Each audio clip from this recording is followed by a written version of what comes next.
nada sabemos sobre o futuro. Não temos a menor condição, não temos a menor possibilidade de estabelecer este futuro. Mas temos as condições de questionar as perguntas sobre o presente.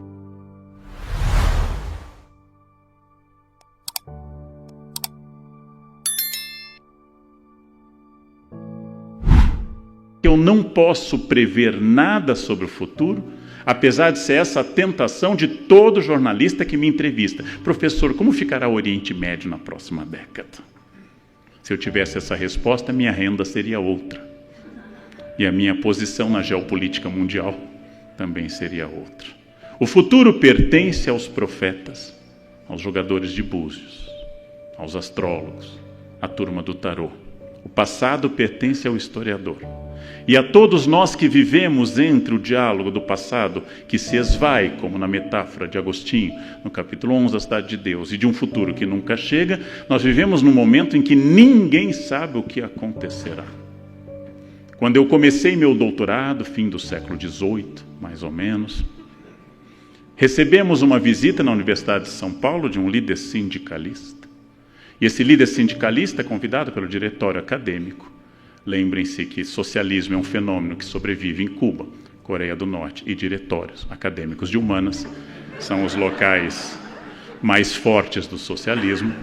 Em breve, só diretório acadêmico de humanas. Recebemos a visita de um líder sindical, isso era muito bom, porque estávamos em contato com a realidade de um Brasil que se transformava no final do governo Figueiredo. E esse líder fez análises de futuro e disse: o primeiro procedimento que nós temos que fazer ao tomar o poder é eliminar o lucro dos bancos, estatizá-los todos e colocá-los a serviço do país. Naturalmente, naquela ocasião, aplaudidíssimo. Este líder sindicalista tornou-se presidente e os bancos tiveram o lucro maior de toda a sua história durante seu governo. Como disse um ex-líder da Febraban, ex-escravos são os melhores capatazes. Uma frase com certa intuição. Vejam, gente, nada sabemos sobre o futuro. Não temos a menor condição, não temos a menor possibilidade de estabelecer este futuro.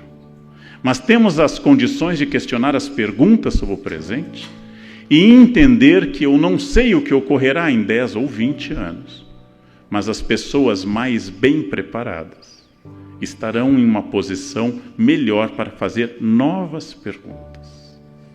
Durante a crise de 2008 e 2009, dando uma palestra numa empresa de publicidade, um famoso publicitário me fez a seguinte pergunta: talvez, professor, o ano que vem estejamos todos plantando figo em Valinhos. Para quem não é da nossa região, Valinhos pertence à Grande Campinas e é famosa pela produção de figo. Eu disse a ele: é verdade, não sabíamos se a Maraola viraria um tsunami. Bem, eu profetizei, não sei o que ocorrerá, mas sei que se formos plantar figo em Valinhos, os que falarem inglês lerão melhores livros de agricultura, língua na qual os livros técnicos são superiores a todas as outras. Os que tiverem iniciativa promoverão a festa do figo. Os que tiverem redes sociais farão a Miss Figada. Os que tiverem ideias técnicas farão o figo liofilizado. Alguns investirão na commodity do figo e haverá um mercado futuro de figos. Independente da situação que enfrentarmos, a tempestade vem para todos e a reação de cada um é distinta. Logo, aqui vai a minha primeira resposta definitiva. Não sei nada sobre o futuro, mas sei que precisamos estar críticos, bem preparados, com muito conhecimento e observando muitas posições. E aqui uma das coisas que eu aprendi, que mudei, que eu errava no passado, passei a ler as posições completamente contrárias à minha, não apenas a ler meus críticos, que abundam, mas também as posições opostas à minha, porque percebi, como diriam os teólogos medievais, que entre os hereges algum sopro do Espírito Santo se faz notar. E ao ler posições completamente contrárias à minha, de posições que não admitia nem tocar, que eram tabu para mim, como a defesa do Estado Democrático de Direito, no qual eu não tolerava nem ouvir que alguém questionasse, descobri que era importante, inclusive, para aprofundar a minha posição. Através desse procedimento, eu quero quebrar uma questão importante no nosso mundo, que é essa questão de facções que não se comunicam mais. Esse talvez seja o principal defeito do mundo contemporâneo. Ninguém mais ouve ninguém. Quando Sartre debateu e rompeu com seu ex-amigo Camus, o autor do Estrangeiro, um falava e o outro escrevia. Um falava e o outro ouvia. Um publicava, outro, nos tempos modernos, respondia. Ninguém mais responde ninguém, porque ninguém mais escuta ninguém. Faço artigos e vários dos meus colegas e quase ex-colegas, como a Dora, faço artigos e fico surpreendido porque raras vezes alguém me critica pelo que eu escrevi, mas criticam pelo que acham que eu escrevi. E eu chamei a isso hermenêutica mediúnica, ou seja, a tentativa de interpretar meu texto a partir de espíritos. Fiz uma reflexão recente sobre as 3 mais recentes biografias de Hitler, mostrando em que mudavam as nossas consciências de uma para a outra, e recebo as seguintes mensagens. Hitler. Meu artigo inteiro foi sobre Hitler e suas biografias e fontes. Recebo a primeira mensagem. Adorei sua metáfora do Lula. Segunda mensagem. Também sou contra o juiz Moro. Eu disse, pelo amor de Sócrates, por que é que não leem o que eu escrevo e dizem isso está errado ou certo? Mas por que leem o que desejam? Porque o eu hoje na nossa comunicação, de velhos, medianos e jovens, o eu domina sobre tudo. Isso não é uma questão geracional mais. O eu domina sobre as pessoas de tal forma que o volitivo, a vontade, o afetivo, o intuitivo é uma palavra prévia. Aprendi também, e recebi conselhos de amigos jornalistas, já que não sou, de que certas palavras detonam no público paixões polares, como Che Guevara. Che Guevara, se não for acompanhado imediatamente de palavras como o maior genocida da história, o que é injusto, porque sempre esse título estará nas mãos dos chineses, mas aí também é injusto, porque dispõe de mais matéria-prima do que Che dispôs na ilha, né? É injusto. Mao, segundo seu último biógrafo, teria matado 70 milhões de pessoas. Isso deixa Stalin para trás, deixa Hitler para trás, mas é injusto, porque é muita matéria-prima para ser genocida. Né? Quero ver um genocídio em Andorra, em Malta, no Liechtenstein, né? Na Sibéria. Bem, quando eu escrevo sobre alguém, imediatamente detono na pessoa seus procedimentos mentais, e aí vem o grande defeito da comunicação contemporânea, que não é de jovem, é encaixar alguém imediatamente. Porque nós eliminamos para o bem e para o mal o recurso da autoridade. Quando eu digo, por exemplo, que a hiperinflação alemã de 1923 tem como base a emissão de moeda para apoiar a greve dos trabalhadores alemães no Sarre, ocupado pela França, um aluno levanta, não concordo. Eu disse, ok, qual a sua fonte, qual o livro, qual o documento que você utiliza para contestar esse dado histórico até hoje não contestado? Não, eu acho que esta é uma visão liberal. Sim, então me traduza dentro da obra de Adam Smith, que não conheceu a República de Weimar. O que Adam Smith teria dito sobre isso? Bom, me dê dados. Conteste a minha ideia a partir de algo concreto. É claro que os dados podem ser enganosos. Porém, conteste minha ideia a partir de coisas concretas. O que nós temos hoje é que no primeiro ano do curso de História eu dou um texto de Kant, História do ponto de vista cosmopolita. Os alunos leem. É um texto palatável de Kant, que é excepcional. É um texto palatável do filósofo alemão. Um aluno lê 3 parágrafos e diz, acho que Kant está errado. Eu olho para ele e digo, meu filho, se você estudar Kant 30 anos em alemão, você vai entender. Mais 30 você poderá contestar. E a chance de você estar errado é muito grande. No resto, leve a seguinte ideia: I can't. Você não pode. Você não pode. Você pode emitir opinião. Só que quando Humberto Eco disse que a internet deu voz aos imbecis, essa frase contém duas coisas. O fato de que o imbecil antes, como diria Nelson Rodrigues, se sentia minoria. Agora, ele se sente senhor do mundo e ele tem base empírica para isso. O imbecil pode andar pela rua porque ele descobriu que ele domina o planeta. O imbecil descobriu que ele é a maioria absoluta. E frases completamente sem sentido, sem sequer o brilho do nonsense dadaísta, frases completamente sem sentido, viram um refrão. Um refrão como ontem um crítico me colocou, falando de um amigo meu, colunista da Folha, dizendo: você tem que estudar muito para chegar aos pés do Pondé. Eu não tenho nenhuma fantasia de podofilia. Então, os pés do Pondé não me seduzem absolutamente em nada. Tenho uma relação antiga e sólida com o Pondé, a quem admiro como intelectual, discordo eventualmente e temos excelentes conversas sobre isso. Lançamos livro em conjunto. Bem, eu disse a ele: é verdade, gostaria de ter a formação do Pondé, especialmente a que ele tem em Tel Aviv e Tübingen, na Alemanha, porque isso dá uma visão inteiramente nova. Mas tive a ousadia de perguntar ao meu crítico: e você, qual a sua formação? Em que parte do corpo do Pondé você chegaria? Naturalmente, a pessoa me bloqueia e diz que eu sou um esquerdopata canalha, kkkk, e me bloqueia imediatamente. O kkk anuncia qualquer coisa absoluta. Talvez para pensar o novo tema que tão ousadamente se propõe nesse encontro, a primeira questão é questionar as perguntas. A segunda é lembrar que a mudança é a regra de tudo. Quando eu cheguei a São Paulo há 30 anos, nesse ano completo meu 30º ano em São Paulo, eu tinha 3 opções claras e meu pai apresentou-as. Você pode ir de Varig, de VASP ou de Transbrasil. Nenhuma dessas 3 opções está mais disponível. Ou seja, tudo que nós conhecemos, como lembra Camões, mudam-se os tempos, mudam-se as vontades.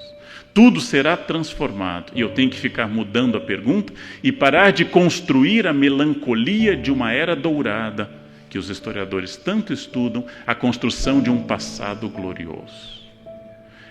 Na República Velha, os juristas eram do porte, a anteprojeto de Constituição foi feito por Rui Barbosa. Os nossos anteprojetos não são assim. Sim, quando o analfabetismo de Brasil passava de 90%, havia grandes juristas. As pessoas têm opinião e elas expressam, você apresenta dados e elas contestam, e eu tenho que aprender a trabalhar nesse mundo em que mudou o critério, usarei outra palavra complicada, epistemológico, o critério de validação da verdade está bastante criticado.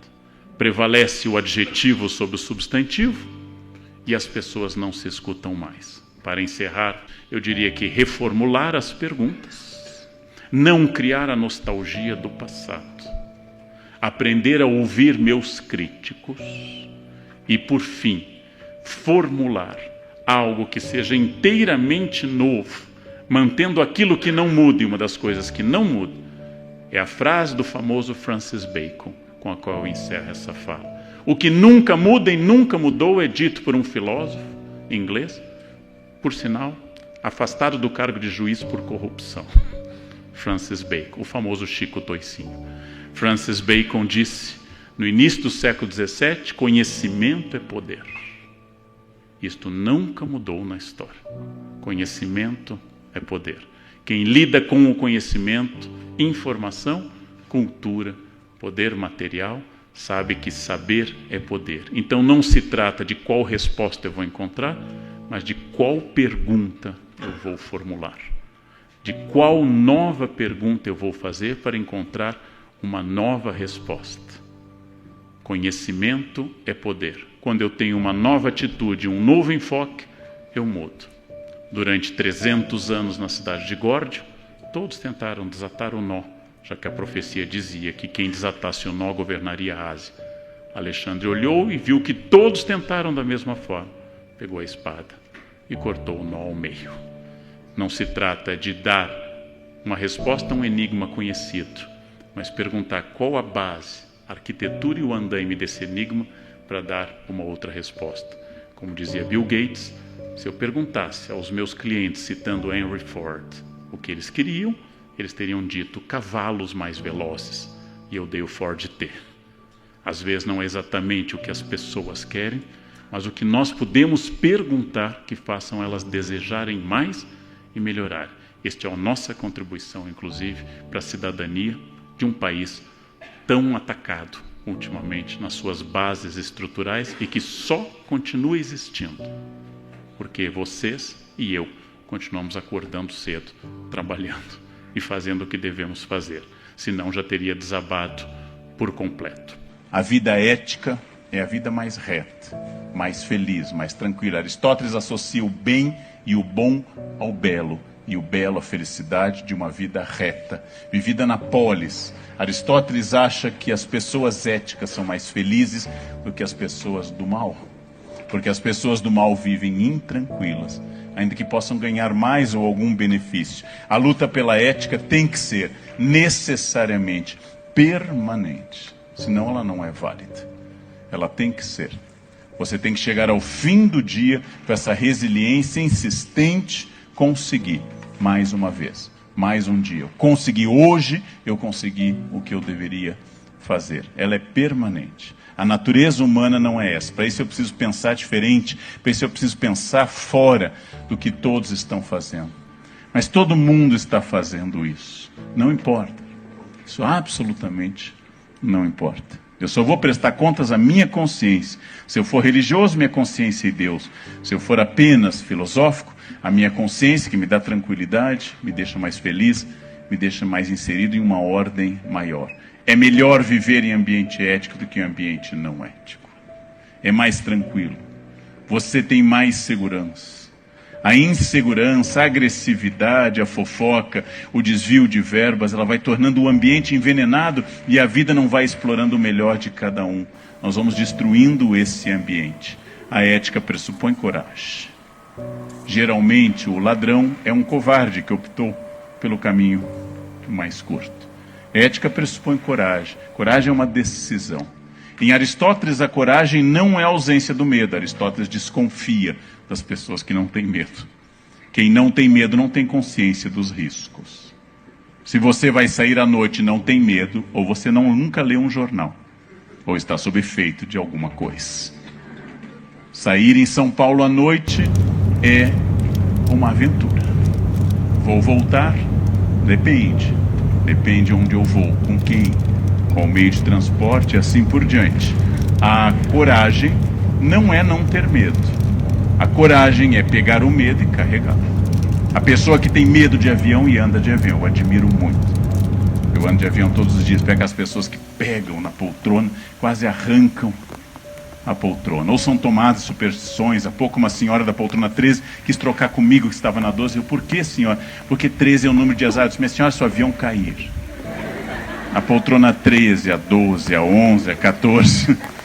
Newton não respeita a numerologia. Quando o avião cai, costumam cair todos. Não fica a poltrona 12 flutuando lá em cima, enquanto o 13 infeliz cai. Mas isso é típico de medo, superstições.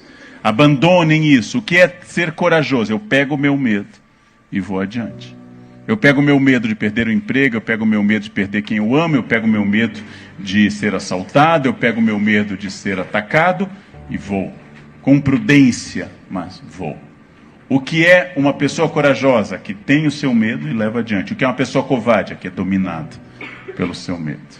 A diferença não é ter ou não ter medo.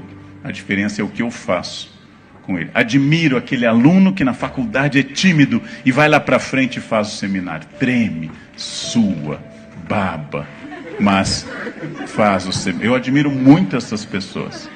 E costumam crescer muito assim. Quem enfrenta o seu medo. Vai fazer uma apresentação aqui, vai fazer o uso de um PowerPoint numa equipe da 99, vai lá e faz. Você sente que aquela pessoa está sendo agulhada, destruída, chicoteada pela sua timidez e vai adiante. Admiro essas pessoas. Admiro muito essas pessoas. Esse é o corajoso clássico. Quem pega o seu medo e leva adiante. Essa é uma decisão ética. A ética pressupõe essa coragem. Ser exemplo. Porque o exemplo tem maior sucesso profissional. Ser exemplo vai trazer valor agregado à sua carreira. Ser exemplo solidifica a sua carreira. E se acontecer, como pode acontecer, que você não fique em algum lugar, mesmo sendo profundamente ético, você necessariamente vai encontrar melhor colocação. Ser exemplo é contagiante de um grupo. Por isso que quanto mais alto eu subo, mais gente eu sirvo, mais exemplo eu sou. Ética sempre, sem exceção. Começa comigo. Depois que eu resolvi o meu patamar ético mínimo, eu passo a cobrar do grupo que ele seja ético também. Eu passo a cobrar do grupo que ele funcione dentro de padrões éticos, dentro de padrões mínimos de respeitabilidade. Sempre levando em conta que, de novo, ética não é para agradar Aristóteles, ética não é necessariamente para agradar a Deus, ainda que possa. Ética é uma luta para tornar o mundo mais reto, menos violento, mais tranquilo, onde as pessoas possam existir com menos limites, com menos agressões, com mais confiança.